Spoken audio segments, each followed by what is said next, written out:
Bonjour à tous et bienvenue sur notre chaîne. Je suis Oyenga et je suis ravie de vous retrouver. Aujourd'hui, on va explorer un thème qui nous touche tous, d'une manière ou d'une autre, le paysage. Mais pas seulement comme une jolie vue. On va voir comment un paysage peut être le gardien de nos souvenirs les plus profonds, de nos secrets et même de nos vérités enfouies. Pour illustrer cela, je vais vous raconter l'histoire d'Élise. Imaginez. Après 15 longues années d'absence, Élise Moreau retourne dans son village natal. Au premier regard, rien n'a changé. Les mêmes collines verdoyantes, cette petite route sinueuse, la silhouette familière des arbres au loin, tout semble figé dans le temps. Pourtant, Élise sent un décalage. Quelque chose est différent. Ou peut-être que c'est elle qui a changé. Elle gare sa voiture près du vieux belvédère, un lieu chargé de souvenirs. C'est ici que Thomas Lenoir, son premier amour, venait dessiner. À 18 ans, ils étaient pleins de rêves, persuadés que leur amour durerait toujours. Mais la vie en a décidé autrement. Elle est partie poursuivre ses ambitions, lui est resté. Et le paysage a été le témoin silencieux de toute leur histoire.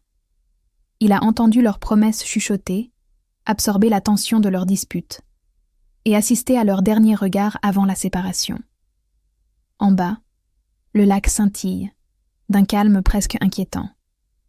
C'est comme si ces eaux profondes gardaient encore l'écho des cris de cette nuit terrible, la nuit où Thomas a disparu.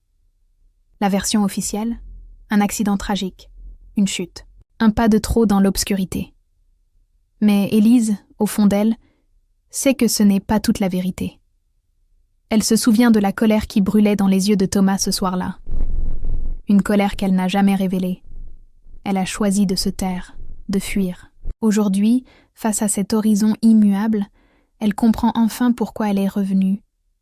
Ce n'est pas pour le village, ni pour revoir les gens. C'est pour ce paysage.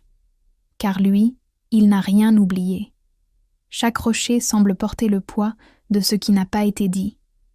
Chaque arbre semble retenir le souffle de la vérité qui attend d'être libérée. Un léger vent se lève, comme une invitation à parler, a enfin brisé le silence.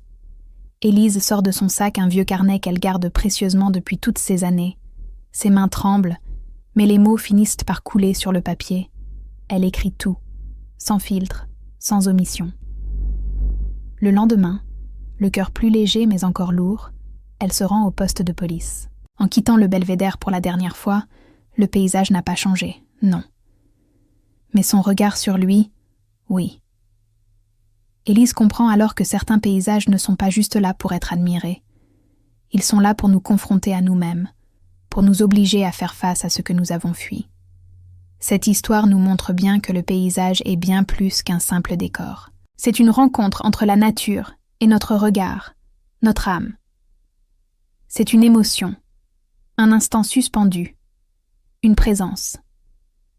Chaque paysage, qu'il soit grandiose ou modeste, raconte une histoire silencieuse, mais incroyablement vivante.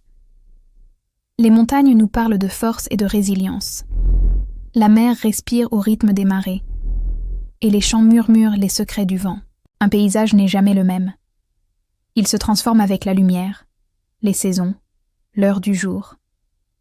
Le matin, il s'éveille dans une douce fraîcheur. Le soir, il s'endort dans une quiétude apaisante. Apprendre à observer un paysage, c'est apprendre à voir au-delà des formes et des couleurs. C'est écouter ce que la terre nous dit sans avoir besoin de mots. Il y a des paysages sauvages, puissants, qui nous rappellent notre petitesse. Et d'autres, doux et paisibles, qui sont comme un baume pour l'âme. Finalement, chaque regard crée son propre paysage.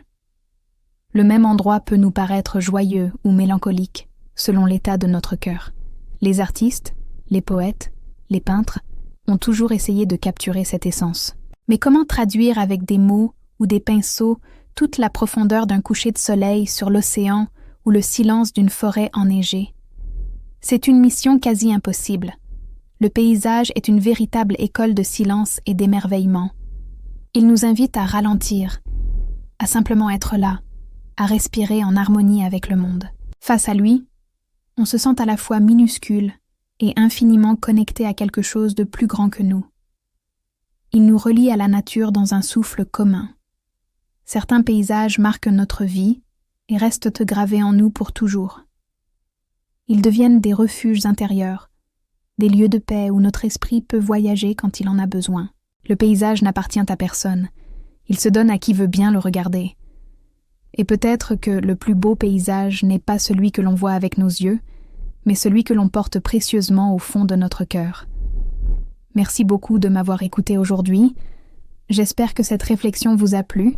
N'hésitez pas à partager dans les commentaires quel paysage vous a particulièrement marqué dans votre vie.